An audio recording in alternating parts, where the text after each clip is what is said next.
दोस्तों, कहीं आपकी सोच ही तो आपको आगे बढ़ने से नहीं रोक रही? क्या आप सिर्फ ट्रेडिशनल तरीके से सोचते हो या फिर साइंटिफिक तरीके से? इस वीडियो को देखने के बाद आप अपने सोचने के अंदाज को बदल पाओगे और अगर आपकी थिंकिंग में कोई खामी है तो उसमें सुधार ला पाओगे। और आप यदि ऐसा कर लेते हो तो आपको सक्सेस पाने से कोई नहीं रोक पाएगा।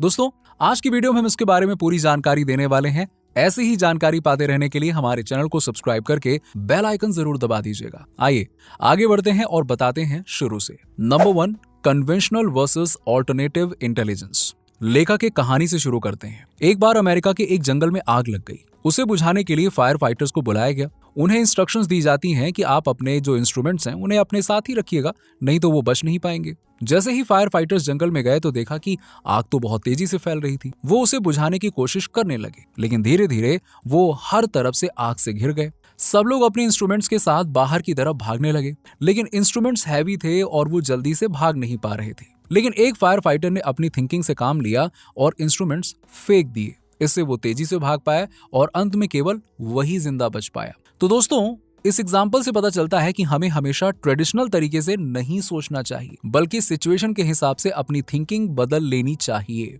जैसे हमारे देश में मैक्सिमम युवाओं की कन्वेंशनल सोच सरकारी नौकरी पाने की होती है, लेकिन अब हालात काफी बदल चुके हैं। लोग तरह तरह के ऑनलाइन स्टार्टअप शुरू करके भी काफी रिच बन रहे हैं। आपने बहुत से famous YouTuber, freelancers, digital marketer आदि देखे होंगे। तो हमें अपनी कन्वेंशनल थिंकिंग छोड़कर नए तरीके से सोचना शुरू करना होगा और देखना होगा कि क्या हम भी ऊपर बताए गए तरीके से सीखकर रेवेन्यू कमा सकते हैं। उचित ट्रेनिंग, मेहनत और मेंटोरिंग से डेफिनेटली ये बिल्कुल संभव है। Number 2, 3 types of talkers. जब भी हम किसी से बात करते हैं तो ज्यादातर इन 3 रोल को अख्तियार करते ही करते हैं। Number 1, preacher. जब हम दूसरों को समझाने लगते हैं तो ज्यादातर इस रोल में आ जाते हैं। हम दूसरों को समझने के बजाय उन्हें समझाने लगते हैं, उन्हें लंबा चौड़ा लेक्चर देने लगते हैं और ये जाने बगैर कि दूसरों की भी कोई मजबूरी हो सकती है या कोई दृष्टिकोण हो सकता है, कोई सोच हो सकती है। Number 2, prosecutors. इस रोल में होते हुए हम हर बहस को जीत लेना चाहते हैं। हम उल्टे सीधे तर्क देकर अपने पॉइंट्स को सिद्ध करने की कोशिश में लगे रहते हैं ताकि हमें जीत मिल जाए। Number 3, politicians. इस रोल में हम दूसरों को खुश करने की कोशिश करते हैं। वो जैसा सुनना चाहते हैं वैसा ही बोलते हैं, लेकिन इस सब के पीछे मैनिपुलेशन होता है। हम अपना कोई मकसद हासिल करना चाहते हैं। तो दोस्तों, दूसरे भी जब हमसे बात करते हैं तो इन 3 रोल्स में से किसी एक में ही कर रहे होते हैं। लेकिन लेखक कहते हैं कि बातचीत का ये तरीका गलत है। इसमें हम बिना थिंकिंग के बोले चले जाते हैं। इसके बजाय हमें एक साइंटिस्ट के रोल में आकर ही बात करनी चाहिए। साइंटिस्ट हमेशा फैक्ट, एविडेंस और डेटा के आधार पे ही बात करता है, ना कि किसी ऑटोमेटिक रोबोट की तरह। मान लीजिए आप अपने दोस्त से किसी बिजनेस का आइडिया डिस्कस करने लगते हैं। हो सकता है कि आपका दोस्त कहने लगे कि यार ये तेरा बिजनेस तो डूब जाएगा, फालतू की क्या एफर्ट लगा रहा है, मत कर। और इसके बाद वो आपको एक लंबा चौड़ा सा लेक्चर दे देगा। उसके पास ना तो कोई डेटा होगा ना ही कोई एविडेंस, लेकिन वो एक एक्सपर्ट की तरह बस बोलता चला जाएगा। और कॉन्फिडेंस देखो ऐसा कि लगेगा कि हर चीज वो एकदम 100% सही बोल रहा है, टेस्टेड है, प्रूवन है। तो इस तरह की नॉन साइंटिफिक कॉन्वर्सेशन से सिर्फ टाइम वेस्ट होता है और कुछ नहीं। इसीलिए आज से ही थिंकिंग के साथ बातचीत करना शुरू करें। Number 3, type of confidence. दोस्तों, लोगों में ना 2 तरह के कॉन्फिडेंस पाया जाता है, राइट कॉन्फिडेंस और wrong confidence. Yes, wrong confidence further 2 तरह का होता है, ओवर कॉन्फिडेंस और लो कॉन्फिडेंस। ओवर कॉन्फिडेंस से भरे लोग सोचते हैं कि उन्हें तो बहुत ज्यादा आता है, जबकि ऐसा होता नहीं है। ऐसे लोग आर्म चेयर क्वार्टरबैक सिंड्रोम से ग्रस्त होते हैं। लो कॉन्फिडेंस वाले सोचते हैं कि उन्हें तो कुछ आता ही नहीं है, जबकि उन्हें दूसरों के मुकाबले काफी कुछ आता है। वो अपने आप को अंडरएस्टिमेट करते हैं। ऐसे लोग इम्पोस्टर सिंड्रोम से ग्रस्त होते हैं। तो दोस्तों, इस प्रकार का रॉन्ग कॉन्फिडेंस हमारे फेलियर का कारण बनता है। ये हमें हमारी एबिलिटी का ज्ञान नहीं होने देता है, इसीलिए हम अपने एफर्ट में सक्सेस प्राप्त नहीं कर पाते हैं। इसीलिए खुद को एनालाइज करें और देखें कि कहीं आप में भी तो ये 2 प्रकार के रॉन्ग कॉन्फिडेंस तो नहीं है। इसे सुधारें और सिर्फ राइट कॉन्फिडेंस ही रखें। आपने बहुत बार देखा होगा कि कुछ लड़के हमेशा किसी हीरो की तरह बन ठन कर रहते हैं। उन्हें लगता है कि वो किसी सुपरस्टार से कम नहीं है, जबकि उनकी पर्सनैलिटी और एक्टिंग भी कोई खास नहीं होती है। तो ऐसे लोग ही ओवर कॉन्फिडेंस का शिकार होते हैं। Number 4, being wrong is okay. कुछ लोग चाहते हैं कि दूसरे उसके विचारों से सहमत हों, कभी उसे गलत ना बोलें। बेशक उसके विचार सही ना भी हो तब भी। ऐसा तब होता है जब किसी व्यक्ति में ईगो होता है। वो ये बर्दाश्त नहीं कर सकता कि दूसरे उसकी आइडियोलॉजी को गलत बोल रहे हैं। लेकिन लेखक ने कहा है कि ये भी सही थिंकिंग नहीं है। हो सकता है कि आपकी आइडियोलॉजी पास्ट में सही रही हो, लेकिन वक्त के साथ चीजें तो बदल जाती हैं ना। ऐसे में आपको भी अपने विचार बदलने चाहिए, ना कि उनसे चिपक के रहना चाहिए। कुछ लोग किसी पार्टी विशेष की तारीफ ही करते रहते हैं, बार बार उसके बारे में बोलते रहते हैं, फिर चाहे उस पार्टी ने गलत पॉलिसीज ही क्यों न बनाई हो। तो इस तरह अंधभक्ति ना करके हमें खुले माइंड से पॉलिसीज पर विचार करना चाहिए, और कुछ गलती हो तो उस पर अपने सुझाव देने चाहिए। इससे पार्टी और सशक्त होगी और गलत कार्य करने से बच जाएगी। ऐसा नहीं होना चाहिए कि मेरी पार्टी है तो ठीक ही होगी, गलत कर रही होगी तो उसके पीछे भी कोई राज छुपा होगा, ऐसा नहीं हो सकता, वैसा नहीं हो सकता। ये सब छोड़ दीजिए। अगर किसी का पिता कुछ गलत करे तो बेटे को उन्हें भी पोलाइटली समझाने की हिम्मत होनी चाहिए। ये नहीं कि पिता की गलत चीजों को भी सपोर्ट करते जाएं। नहीं, ऐसा नहीं करना चाहिए।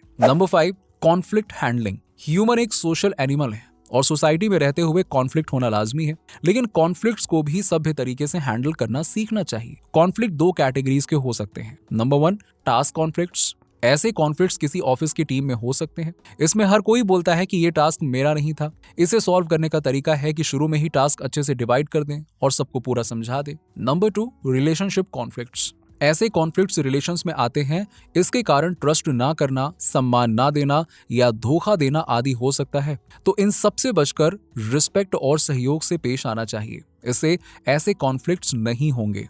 हमेशा मिलजुल कर काम करें, कभी भी ईगो या घमंड को बीच में ना लाएं। Number 6, interpersonal rethinking. बहुत बार डिबेट के दौरान लोग प्रीचर की तरह बोलते चले जाते हैं। वो दूसरों पर अपने विचार थोप रहे होते हैं, लेकिन ये तरीका वाकई में बहुत गलत होता है।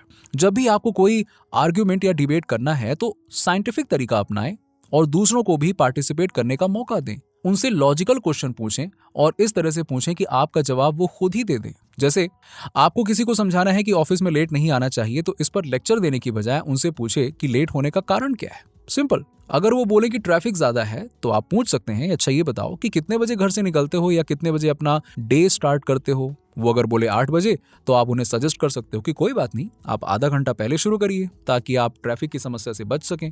इससे सामने वाले को सोल्यूशन भी मिल जाएगा। इस तरह के साइंटिफिक तरीके से सबको अपनी प्रॉब्लम समझने में आसानी होती है और वो आपका सजेशन भी मान लेता है। लेकिन ये सब ऑर्डर की तरह नहीं लगना चाहिए, बल्कि रिस्पेक्ट और अंडरस्टैंडिंग के साथ ही बोला जाना चाहिए। Number 7, rivals and friends.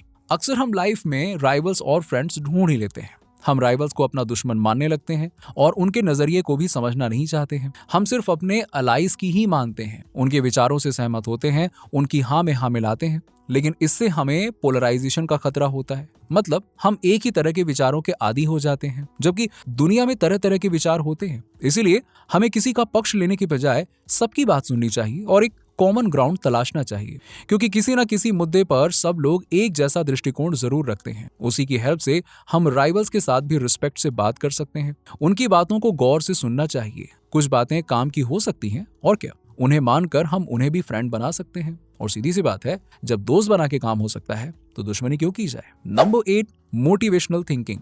हम अपनी बातों से दूसरों को मोटिवेट करना भी सीख सकते हैं। लेखक ने एक महिला का एग्जाम्पल दिया है। ये महिला किसी जनजाति से संबंध रखती थी। एक बार उसे बच्चा हुआ, लेकिन वो वैक्सीनेशन के खिलाफ थी, क्योंकि उसकी जनजाति के लोगों ने बोल रखा था कि वैक्सीन से बच्चों का दिमाग कम हो जाता है। लेकिन तभी एक मोटिवेशनल स्पीकर उस महिला के पास गया और उसने कुछ प्रश्न पूछे। पहला प्रश्न, क्या आपने कभी बच्चा देखा है जिसे वैक्सीन लगी हो और पागल हुआ हो? इसके जवाब में महिला ने कहा कि नहीं। दूसरा प्रश्न, आपके यहाँ किसी बच्चे की मौत हुई है जिसे वैक्सीन ना लगी हो? इसके जवाब में महिला ने कहा कि बहुत से बच्चों की मौत होती रहती है। जब महिला ने ये जवाब दिया तो अपने आप ही उसके डाउट्स कुछ हद तक मिट गए, क्योंकि मोटिवेशनल स्पीकर ने उचित प्रश्न पूछकर महिला को सोचने के लिए मोटिवेट कर दिया। फिर मोटिवेटर ने समझाया कि वैक्सीन कैसे काम करती है और उसका ब्रेन से कोई लेना देना नहीं है। उसने महिला को चित्र और वीडियो भी दिखाए। इससे महिला मान गई और उसने अपने बच्चे का वैक्सीनेशन करवाया। इससे आगे चलकर उसके बच्चे को कोई भी इन्फेक्शन बीमारी नहीं हुई। ये देखकर उस महिला ने दूसरी औरतों को भी समझाना शुरू कर दिया। तो दोस्तों,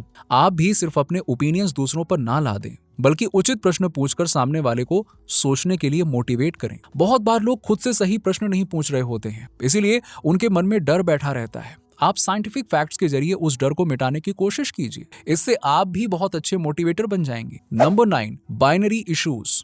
कई बार हमें 2 अलग अलग ग्रुप से भी डील करना पड़ता है, जिनकी विचारधारा एक दूसरे से अपोजिट होती है। जैसे लेखक को एक बार ब्लैक और व्हाइट दोनों को लेक्चर देना था। अगर वो एक ग्रुप के हित में बात करते तो दूसरा नाराज हो जाता। इसीलिए उन्होंने बहुत ही समझदारी से साइंटिफिक फैक्ट्स रखे और दोनों ही ग्रुप से उनके ओपिनियंस पूछे।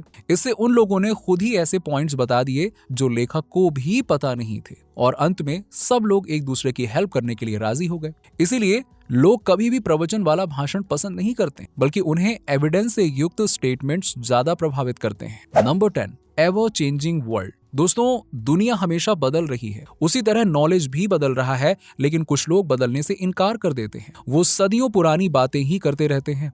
आपने देखा होगा कि जब सरकार कोई नई पॉलिसी लाना चाहती है तो बहुत से लोग उसके अगेंस्ट हो जाते हैं। जैसे आधार आया था तो बहुत से लोगों ने इसका विरोध किया था कि नहीं, हमें तो आधार नहीं चाहिए, और लोगों को डराया भी था, गलत गलत बातें फैलाई थी।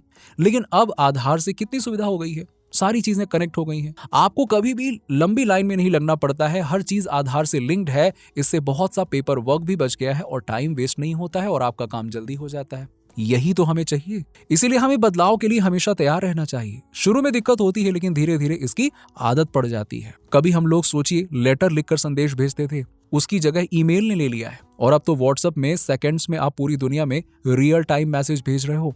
अगर आपने इन सब का नॉलेज नहीं लिया होता तो सोचिए आप कितने पीछे रह जाते। अभी भी आप लेटर लिख रहे होते, क्या वो सही होता? नहीं ना। ऐसे ही फ्यूचर में बहुत सारे बदलाव आएंगे। हमें चाहिए कि जल्दी से उन्हें समझकर अपने आप को उनके अनुकूल ढाल लें, तभी हम आगे बढ़ पाएंगे और वक्त के साथ चल पाएंगे। Number 11, rethinking in corporate world. Corporate culture में भी रीथिंकिंग की बहुत जरूरत है। बड़ी बड़ी कंपनीज जो पुराने ढर्रे पे चलती रहती हैं, वो एक दिन डूब जाती हैं। पहले कोडैक एक बहुत ही फेमस कंपनी थी जो कि कैमरे के लिए फिल्म बनाती थी, लेकिन जब डिजिटल क्रांति आई तो कैमरा डिजिटल फोटोज लेने लगा। इससे कोडैक कंपनी बंद हो गई। उन्होंने खुद को नई टेक्नोलॉजी के लिए तैयार ही नहीं किया। इसके विपरीत नोकिया ने डिजिटल अपना लिया और अपने सारे प्रोडक्ट्स को अपग्रेड कर लिया। देर सवेरी सही, लेकिन उन्होंने किया। इससे ये कंपनी अभी भी मार्केट में बनी हुई है, स्ट्रगल कर रही है, लेकिन हाँ बनी हुई। कॉर्पोरेट में लोगों को टीम वर्क करना पड़ता है, इसीलिए सबको रीथिंकिंग की आदत बनानी होगी।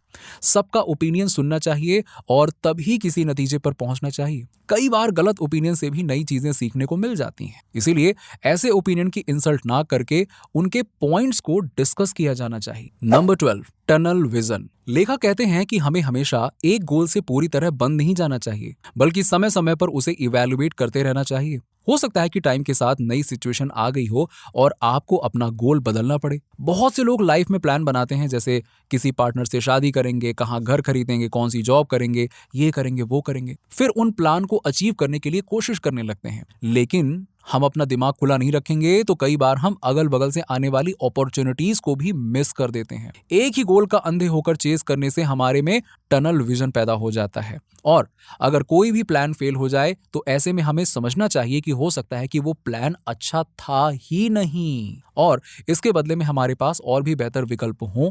हमें फ्लेक्सिबल रहना चाहिए, सिंपल है। और ये तभी होगा जब हमारी अपनी थिंकिंग पर पुनर्विचार करने के लिए हम तैयार रहेंगे। इसीलिए कोई भी गोल या प्लान पत्थर की लकीर नहीं होना चाहिए, इसमें बदलाव के लिए भी तैयार रहना चाहिए, तभी हम एक सक्सेस लाइफ जी पाएंगे। दोस्तों, आपके क्या विचार हैं इस वीडियो के बारे में नीचे हमें कमेंट सेक्शन में कमेंट करके बताइए। अगर वीडियो अच्छा लगा हो तो लाइक करने के साथ साथ अपने दोस्तों और रिश्तेदारों के साथ में जरूर शेयर करें, और ऐसी ही जानकारी पाने के लिए हमारे चैनल को सब्सक्राइब करके बेल आइकन जरूर दबा दीजिएगा। चलिए मिलते हैं आपसे अगले वीडियो में।